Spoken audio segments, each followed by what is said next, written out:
Greetings from Snake Mountain Boat Works on Friday, September 27, 2019. Here's an update on the 1958 16-foot Penn Yan Sealiner. And what we're focusing on first is her new transom plank.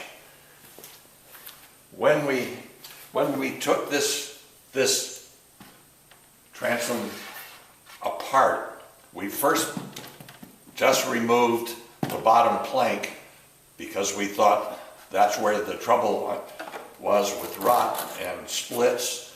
But then when we removed the two end frame pieces, we discovered that not only was the frame rotted on both sides, but you see I just lost my awl. It was the same way behind these two all the way across. We hope to be able to save these two frame pieces and this one because it didn't seem to be so rotted. But in fact, once Joe got the whole thing out and we took it apart, it was clear that this is just beyond saving. So what Joe has been doing and is fabricating a new transom for the Sealiner. At this point, we have it glued up and bleached. All the new components have been fabricated and bleached. We were able to save these four components of the original transom, which is nice because we'll get a nice early color when we stain this up. It'll be slightly divergent from the color of the transom itself. But we now have everything bleached. Our next step will be to begin assembling. We'll stain the components and then seal them with clear penetrating epoxy sealer before reassembly. One of the tough challenges for Joe is not only the fact that this radius changes continuously as we go down the hull side, make the turn, and go to the bottom of the transom. That's one challenge. The other challenge is that the bevel changes continuously. So at this point, he has oversized the transom ever so slightly, and he will begin sanding in by hand until he's nice and flush with the hull sides. But one of the other challenges is that this boat was fabricated not with the end grain of the transom blank against the hull sides. There's a thin piece of oak strip that runs all the way around that he has fabricated and is in the process of steam bending so that we can install it first and then install the transom itself.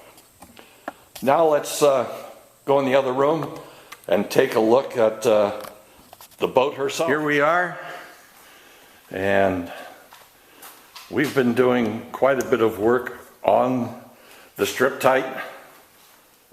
First, Anthony filled all of the seams between the strips of exterior planking with TotalBoat Thixo Flex, and then faired it all.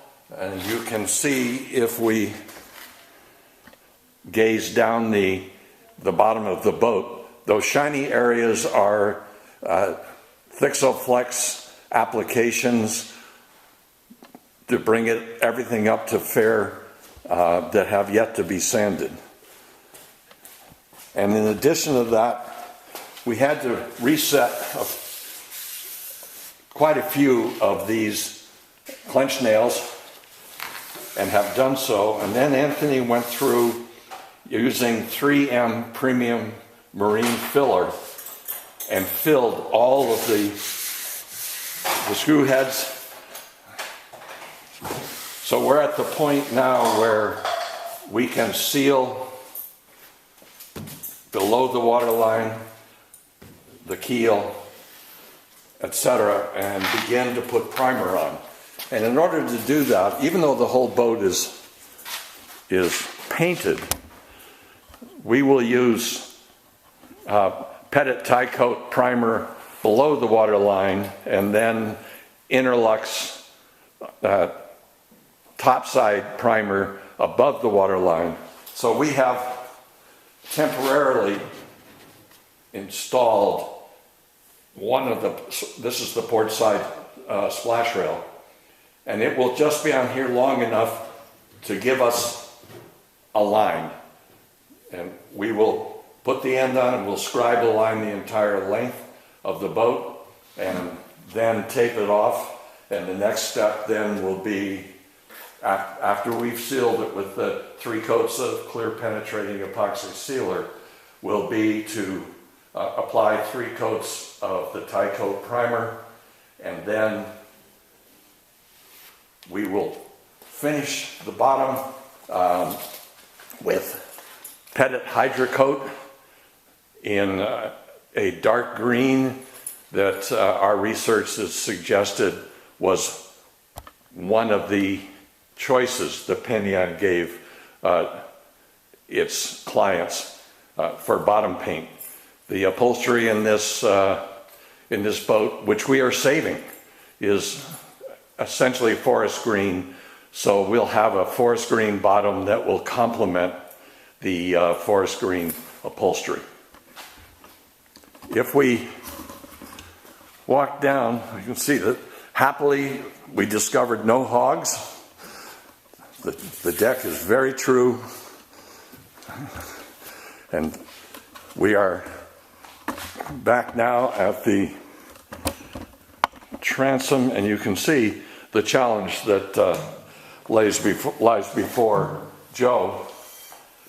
That strip will be applied all the way around right here. It's about 1 inch wide, runs continuously through the whole opening, and then we will fit the transom blank in place, and finally we'll be able to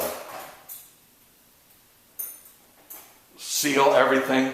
We'll install it with 5200 and lots and lots of fasteners. But before we do, we've got to do some work here on some of these fastener holes. Some of them we will toothpick with Gorilla Glue to give us a new wood to drill through to attach the transom to. Transom width, excuse me. So she really has a beautiful hull shape, which is typical of many of the Penn Yan boats we work on from time to time. And we will keep working on this, seal the bottom, get the paint flowing, and be back to you soon. Thank you so much. Bye-bye for now from Snake Mountain Boat Works.